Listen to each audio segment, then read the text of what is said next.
Hello दोस्तों, कैसे हैं आप सब। हमारी कहानियां देखने के लिए हमारे चैनल को सब्सक्राइब कीजिए और हाँ, बेल आइकॉन पर क्लिक करना मत भूलिएगा। संस्कारी ननद की मस्करी भाभी। सुबह सूरज की पहली किरण के निकलते ही पीहू नहा धोकर मंदिर जाने के लिए निकल जाती। पूरी श्रद्धा से जब वो पूजा करके घर आती है तो डाइनिंग टेबल पर सर झुकाए हुए अपनी भाभी रोशनी को देखती है। ये भाभी को क्या हुआ, सुबह सुबह इतनी उदासी किस बात की जो ऐसे बैठी है। पीहू पास में जाकर अपनी रोशनी भाभी के कंधे पर हाथ रखते हुए बोलती है, भाभी क्या हुआ, आप इतने उदास होकर यहाँ सर झुकाए क्यों बैठी हो। पीहू ने इतना बोला ही था कि तभी अचानक से रोशनी उठ खड़ी होती है और उसके हाथों में रंग होता है जो वो पीहू के चेहरे पर लगाकर बोलती है, हैप्पी होली पीहू दीदी, सुबह सुबह रंग में रंग जाओ। भाभी ये क्या किया आपने। अरे मैं अभी अभी मंदिर से आई थी, नहा के गई थी और आपने मुझे फिर से गंदा कर दिया। माँ कहाँ हो, देखो ना भाभी को। पीहू की आवाज सुनकर उसकी माँ कोमल और भाई पंकज नीचे हॉल में आते हैं जहाँ वो पीहू को रंग बिरंगा देखकर हैरान हो जाते हैं। पंकज तो हंसते हंसते पीहू से बोलता है, अरे पीहू ये क्या हुआ, ये क्या चलता फिरता इंद्रधनुष बनी हुई है। माँ देखो ना, इसको कितनी फनी लग रही है। चुप कर पंकज। और पीहू ये क्या, अभी से कहाँ से होली खेल कर आ रही है। माँ आपको अच्छे से पता है मुझे होली खेलना पसंद नहीं। मैं तो सुबह सुबह मंदिर गई थी और घर आते ही भाभी ने मुझे रंग दिया। माँ समझाओ ना इनको, इनकी मस्करी ने मेरा मूड खराब कर दिया। पीहू गुस्से में अपने कमरे में चली जाती है और वहीं कोमल रोशनी को उसकी हरकत के लिए बहुत सुनाती है। जिसके बाद कमरे में आकर रोशनी मस्त शीशे के पास बैठकर सजने संवरने लगती है। ये देखकर पंकज बोलता है, तुम्हें फर्क नहीं पड़ा माँ ने इतना सुनाया तुमको। बिल्कुल भी नहीं, देखो उनका काम सुनाना है और मेरा सुनना बस। और रही बात मेरी मस्करी करने की, तो मैं ये करना नहीं छोड़ूंगी। और तुम्हारी बहन इतनी संस्कारी बनी रहती है, मैं उसके साथ ऐसे मस्ती करके उसकी जिंदगी में थोड़ा रोमांच बढ़ा रही हूँ यार। देखो जो भी करो लिमिट में, कल को कहीं तुम्हें तुम्हारी मस्करी भारी न पड़ जाए। दिन गुजरते हैं। एक तरफ जहाँ पीहू का स्वभाव था कि दिन रात पूजा पाठ करना और अपने संस्कारों के अनुसार चलना, तो वहीं रोशनी का मस्करी करे बिना कोई दिन न निकलना। एक शाम पूरे परिवार को एक पार्टी में जाना था, जहाँ जाने के लिए रोशनी ने अपनी एक नई डिजाइनर साड़ी निकाली तो वहीं पीहू ने अपना एक सूट निकाला। किसी काम से जब रोशनी पीहू के कमरे में आती है तो पीहू उस वक्त वॉशरूम में गई होती है और उसका सूट उसके बिस्तर पर पड़ा होता है। बताओ, ये मेरी संस्कारी ननद एक पार्टी में जाने के लिए इतना ओल्ड फैशन का सूट पहनकर जाएंगी, लेकिन मेरे होते ऐसा नहीं होगा। ननद जी आज तो आपको अपना ये संस्कारी लुक छोड़ना ही पड़ेगा। रोशनी ने पीहू का सूट कैंची से कई जगहों से फाड़ दिया ताकि वो पहनने के लायक न रहे और ये करने के बाद वो जल्दी से अपने कमरे में चली जाती है। कुछ देर बाद पीहू जब वॉशरूम से बाहर अपने कपड़े लेने आती है तो देखती है कि वहाँ पर उसके सूट को चारों तरफ से काट रखा है। ये देखकर वो समझ जाती है कि ये काम किसका है और वो नीचे जाकर अपने माँ और भाई को बुला कर लाती है। माँ भाई ये देखो ना, भाभी ने क्या किया, मेरा सारा सूट काट दिया, मैं क्या पहन कर जाऊंगी पार्टी में, आप लोग ही जाओ अब। अरे रोशनी ने नहीं किया होगा यार, इतना थोड़ी करेगी वो। अपनी बीवी की तरफदारी करना बंद कर बेटा, वो क्या कर सकती है क्या नहीं ये हम सब जानते हैं। और है कहाँ वो बहू, बहू इधर आ जरा। रोशनी अपनी सास के बुलाने पर बाहर आती है और हंसने लगती है। ये देखकर पंकज भी समझ जाता है कि ये काम रोशनी का ही है। मैं यहाँ तुम्हारे लिए बोल रहा हूँ कि तुम ऐसा नहीं कर सकती और तुम्हें देखकर साफ पता चल रहा है कि ये तुमने किया। आखिर तुम्हें क्या मिलता है मस्करी करके। अरे अब वो पार्टी में कैसे जाएगी। माँ जी इन्होंने सुना दिया मुझे, अब आप कुछ बोले उससे पहले मैं आपको बता दूं कि दीदी का ये सूट इतना ओल्ड फैशन था कि वो इसमें बिल्कुल अच्छी नहीं लगती। अब मैं सीधे तरीके से इनको बोलती तो ये नहीं मानती, इसीलिए मैंने ये किया। अच्छा तो तेरे कहने का मतलब ये है कि तूने इसके भले के लिए किया, तो अब ये बता कि ये पहन कर क्या जाएगी। माँ जी आप मुझ पर भरोसा रखो और पीहू दीदी आप मेरे साथ चलो। मैं कह देती हूँ भाभी, मैं ऐसा वैसा कुछ नहीं पहनूंगी जो संस्कारों के खिलाफ हो। अरे आप चलो ना, आपके संस्कारों को भी आज मॉडर्न बना देते हैं। रोशनी पीहू को लेकर अपने कमरे में जाती है, जहाँ कुछ देर बाद जब दोनों नीचे आते हैं तो कोमल और पंकज पीहू को देखकर हैरान रह जाते हैं। रोशनी ने पीहू को एक बहुत ही सुंदर और डिजाइनर साड़ी पहनाई थी जिसमें वो बहुत अच्छी लग रही थी। जिसके बाद सभी पार्टी में जाने के लिए निकल जाते हैं, जहाँ पहुंचकर एक लड़के की नजर पीहू पर पड़ती है। असल में वो लड़का कोमल की दोस्त का बेटा था। पीहू को इस पार्टी में लाने का मकसद कोमल का यही था कि वो उसकी दोस्त शारदा के बेटे अनुभव से मिल ले और अगर दोनों एक दूसरे को पसंद कर ले तो उनके रिश्ते की बात आगे चलाई जाए। लेकिन पीहू को इस बात की खबर नहीं थी, जिसके चलते अनुभव जब उसके पास बात करने आता है तो पीहू उसके ऊपर चिल्लाते हुए बोलता,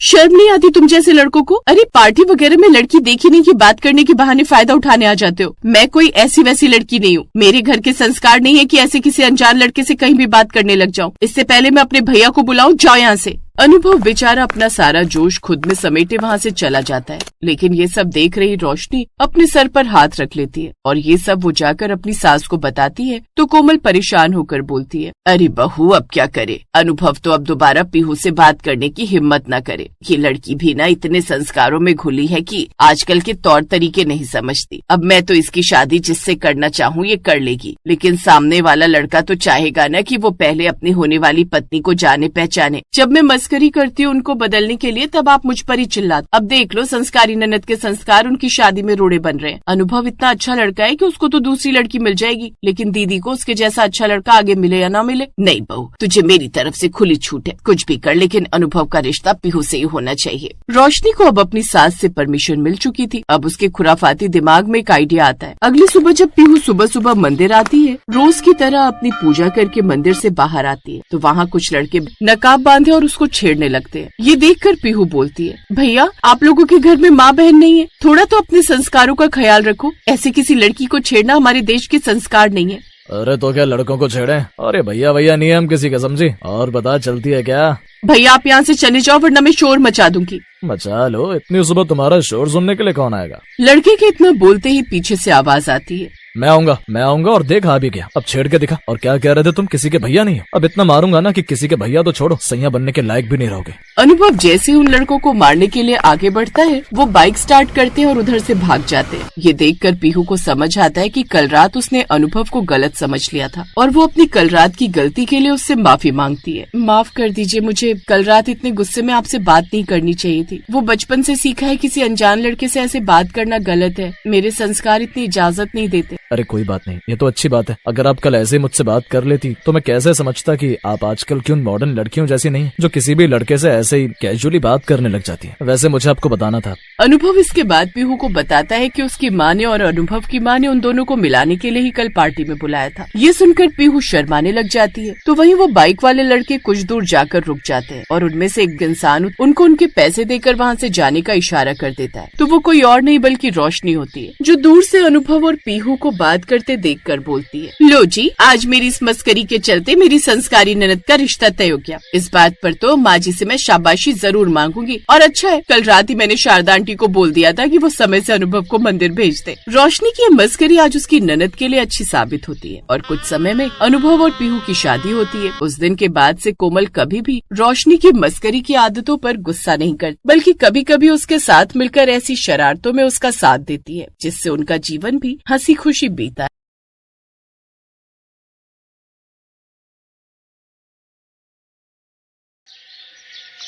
आरती और शीतल शांति निवास की दो बहुएं थीं, जो सुबह 7 बजे उठकर सबसे पहले पूरे घर की सफाई किया करती थी। उसके बाद सबके लिए खाना बनाती थी। वहीं शांति निवास की बेटी काजल आराम से 9-10 बजे सोकर उठती और सिर्फ खाने की टेबल पर बैठकर हुक्म चलाया करती थी। आज भी कुछ ऐसा ही हो रहा था। भाभी ये क्या है? मैंने आपको कहा था कि मेरे लिए ग्रिल्ड सैंडविच लेकर आना, लेकिन ये ग्रिल्ड नहीं है। अब जाओ इसे ग्रिल्ड करके लेकर आओ। काजल मुझे याद है कि तुमने ग्रिल्ड सैंडविच मांगा था, लेकिन मशीन खराब हो गई है इसलिए मैं सैंडविच को ग्रिल नहीं कर पाई। अभी तुम इसे ऐसे ही खा लो, कल मैं मशीन ठीक करवा दूंगी। शांति देवी ये बात सुनकर गुस्सा हो जाती हैं और अपनी दोनों बहुओं पर चिल्लाते हुए कहती हैं, तुम दोनों बहुओं को थोड़ी भी शर्म नहीं आती? दो बहुओं के होते हुए भी एक ननद के शौक तुम पूरे नहीं कर पा रही हो। अरे अगर मशीन खराब थी तो उसे पहले ही ठीक करवा लेती, और अगर तुम्हारे हाथों को मेरी बेटी के लिए सैंडविच बनाने में इतना ही आलस आ रहा था तो बाहर से मंगवा लेती। माँ आप इन दोनों पर गुस्सा क्यों कर रही हैं? मैं अभी काजल के लिए बाहर से सैंडविच मंगवा देता हूँ। आप इन पर गुस्सा मत कीजिए, उन्हें बुरा लगेगा। प्रतीक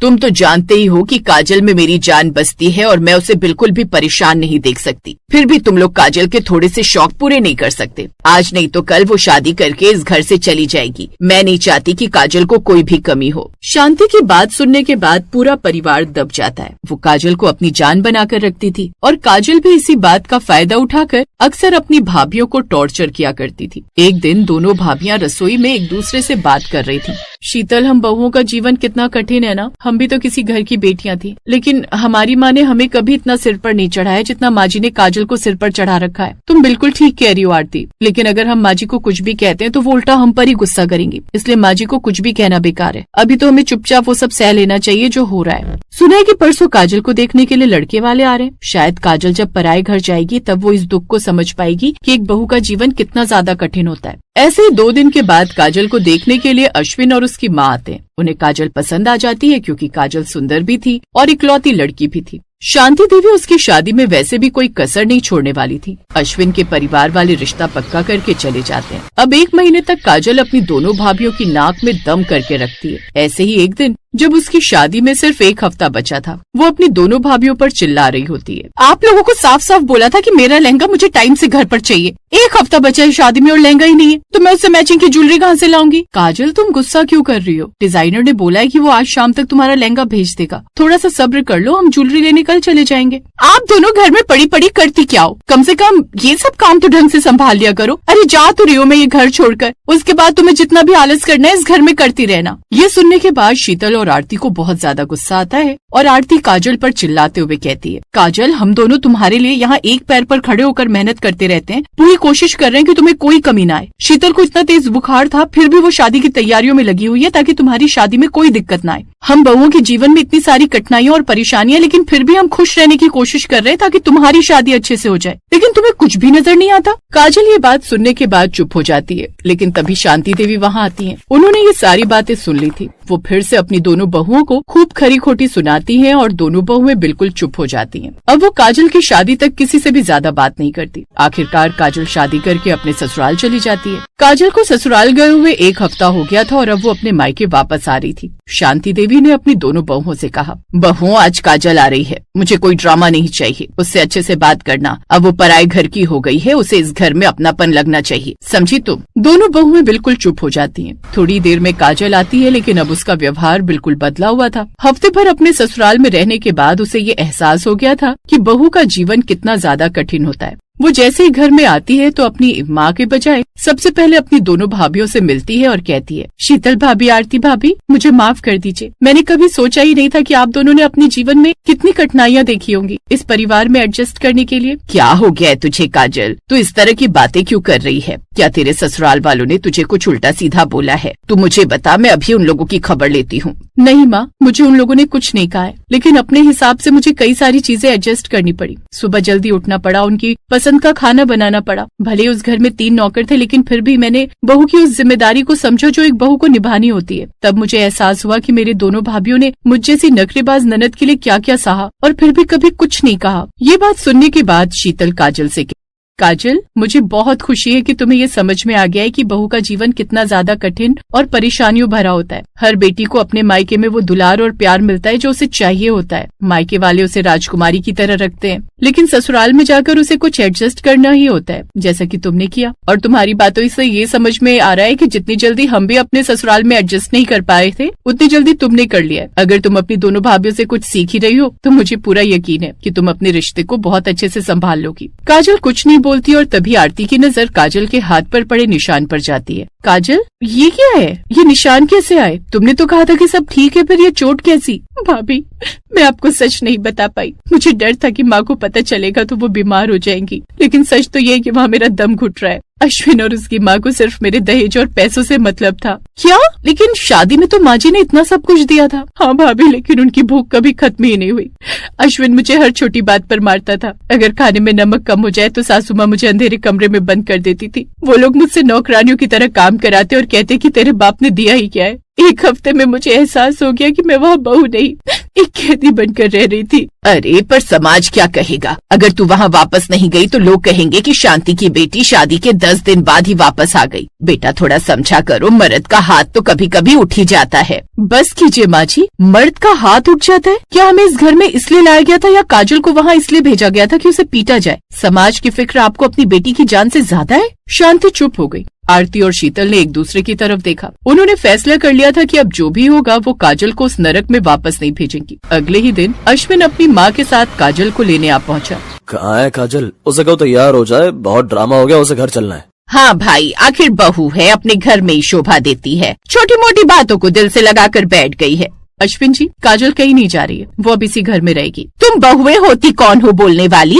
घर की मालकिन शांति जी हैं, उनसे बात करने दो। माँ जी घर की बुजुर्ग हैं, पर इस घर की इज्जत और काजल की सुरक्षा का फैसला अब हम लेंगे। आपने काजल के साथ जो किया है उसके बाद उसे आपके साथ भेजना उसे मौत के मुंह में धकेलने जैसा है। तुम्हारी हिम्मत कैसे हुई? काजल मेरी पत्नी है, मैं उसे घसीट कर ले जाऊंगा। एक कदम भी आगे मत बढ़ाना। काजल के बदन पर जो नीले निशान है उनकी फोटो हमने ले ली है। अगर आपने जबरदस्ती की तो पुलिस को बुलाने में हमें 1 मिनट भी नहीं लगेगा। हम दोनों बहुएं गवाह बनेंगी कि आपने उसे कैसे प्रताड़ित किया। शांति जी देखिए आपकी बहुएं क्या कह रही हैं। आप इन्हें समझाती क्यों नहीं? नहीं सुलोचना जी, मेरी बहुएं सही कह रही हैं। अब तक मैंने अपनी बेटी को सिर्फ लाड प्यार दिया, पर आज मेरी बहुओं ने मुझे सच का आईना दिखाया है। मेरी बेटी अब आपके घर की दासी नहीं बनेगी। अश्विन जी बेहतर यही होगा कि आप यहाँ से चले जाएं। अब काजल की मर्जी के बिना इस घर की दहलीज कोई पार नहीं करेगा। ननद अब अपने मायके में ही रहेगी और हम अपनी बहन की तरह उसका ख्याल रखेंगे। अश्विन और उसकी माँ शर्मिंदा होकर और पुलिस के डर से वहाँ से भाग निकले। भाभी मुझे माफ कर देना, मैंने आप लोगों को हमेशा नीचा दिखाया, पर आज आप दोनों ने ही मेरी जिंदगी बचा ली। पगली, ननद और भाभी का रिश्ता सिर्फ नोक-झोंक का नहीं होता, मुश्किल में एक दूसरे की ढाल बनने का भी होता है। तू बेफिक्र रह, अब तू यहाँ अपनी मर्जी से जिएगी। हाँ काजल, और अब हम तुझे इतना काबिल बनाएंगे कि तुझे किसी और के सहारे की जरूरत ही ना पड़े। अब ये घर तेरा भी उतना ही है जितना हमारा। उस दिन शांति निवास में एक नई शुरुआत हुई। अब काजल घर के काम में अपनी भाभीयों का हाथ बटाती। शांति देवी को भी समझ आ गया कि घर बहुओं से नहीं बल्कि सबके मान सम्मान से चलता है। हेलो दोस्तों, कैसे हैं आप सब? हमारी कहानियां देखने के लिए हमारे चैनल को सब्सक्राइब कीजिए और हाँ, बेल आइकॉन पर क्लिक करना मत भूलिएगा।